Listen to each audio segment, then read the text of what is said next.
பயம் ஒரு விஷயம் பிடிக்கல, நம்ம அதை பண்ணி தான் ஆகணும் அப்படிங்கிற போது தான் நம்மளுக்கு அந்த பயம் வரும்.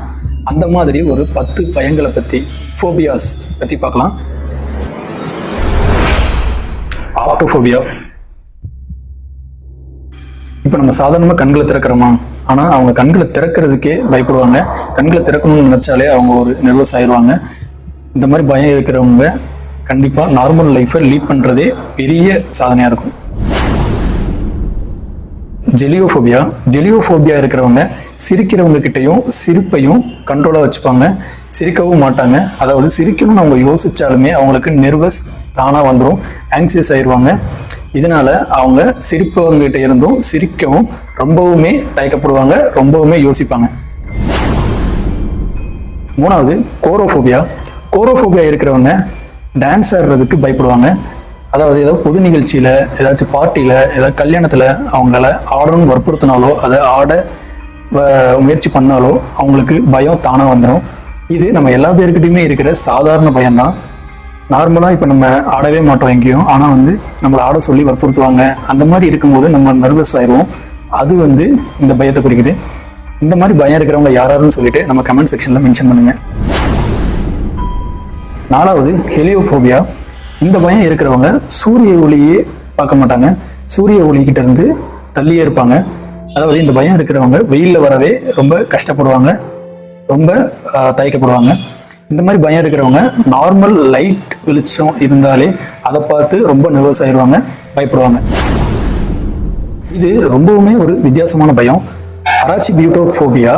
இந்த ஃபோபியா இருக்கிறவங்க பீனட் பட்டர், அதாவது கடலை வெண்ணெய் இருக்குல்ல, அந்த வெண்ணெய்கிட்ட இருந்து நம்ம வாயில ஒட்டிக்குமோ அப்படிங்கிற பயம் அவங்களுக்கு இருந்துகிட்டே இருக்கும். அதாவது அவங்க அதை சாப்பிடலைன்னா கூட ஒருவேளை அது கலந்துருக்குமோ, நம்ம வாயில ஒட்டி இருக்குமோ அப்படின்னு சொல்லிட்டு ரொம்ப பயப்படுவாங்க. இந்த மாதிரி பயம் இருக்கிறவங்க வெயிட் லாஸ் பண்ணணும்னு நினைச்சாங்கன்னா கூட அவங்களால அதுக்கான வாய்ப்பை தர முடியாது. டைஃப்னோஃபோபியா. டைஃப்னோஃபோபியா இருக்கிறவங்க டின்னர் சாப்பிடும்போது பேசக்கூடாதுன்னு நினைப்பாங்க, பேசக்கூடாது அப்படின்னு சொல்லிட்டு பயப்படுவாங்க. இந்த மாதிரி பேசினாங்கன்னா அவங்க ரொம்பவே நர்வஸ் ஆயிடுவாங்க, பேசுறதுலேருந்து ரொம்ப தவிர்த்துக்குவாங்க. நியோஃபோபியா. நம்ம எல்லாருமே எதிர்பார்க்கறது நம்ம வாழ்க்கையில் ஏதாச்சும் ஒரு மாற்றம் வரும், ஏதாச்சும் நியூ திங்ஸை கற்றுக்கலாம், ஏதாச்சும் நியூ திங்ஸை நம்ம ட்ரை பண்ணலாம், அந்த மாதிரி யோசிப்போம். ஆனால் இந்த ஃபோபியா இருக்கிறவங்களால நியூ திங்ஸ், அதாவது நியூ மெமரிஸ் அந்த மாதிரி ஏதாச்சும் இருந்துச்சுன்னா அதை பார்த்து பயப்படுவாங்க. அதனால இவங்க அது மாதிரி எதுவுமே தன்னோட வாழ்க்கையில் கற்றுக்க மாட்டாங்க. இது அவங்க வாழ்க்கையில் ரொம்ப பெரிய பாதிப்பாக இருக்கும். இந்த மாதிரி இருக்கிறவங்க கண்டிப்பாக டாக்டர் கவுன்சிலிங் போயாகணும். இது நம்மளுக்கு அப்பப்போ வர பயம்தான், அப்ளூட்டோஃபோபியா. இந்த ஃபோபியா இருக்கிறவங்க குளிக்கிறதுக்கும் வாஷ் பண்ணுறதுக்கும் ரொம்பவுமே பயப்படுவாங்க. அதாவது தேய்ச்சி குளிக்கிறதுக்கு பயப்படுவாங்க. நம்மளாம் பனிக்காலத்தில் சாதாரணமாகவே குளிக்கிறதுக்கு பயப்படுவோம். இந்த மாதிரி இருக்கிறவங்க நார்மலாகவே குளிக்கிறதுக்கும் வாஷ் பண்ணுறதுக்கும் பயப்படுவாங்க. இந்த மாதிரி இருக்கிறவங்களுக்கு நோய் தொற்று அந்த மாதிரி வர்றதுக்கு நிறைய சான்சஸ் இருக்கு. சிஞ்சனசோஃபோபியா, அதாவது ஃபியர் ஆஃப் ரிலேட்டிவ்ஸ். அதாவது உறவினர்கள் கூட பயமாக இருக்கும், உறவினர்களை பார்த்தாலும் பயமாக இருக்கும். அதனால எல்லாருக்கிட்டேயும் இருந்தே விலகியே இருப்பாங்க, உறவினர்களை சந்திக்க மாட்டாங்க, ஏதாச்சும் ஃபங்க்ஷனுக்கு போக மாட்டாங்க, எந்த விஷயங்களுக்கும் கலந்துக்க மாட்டாங்க.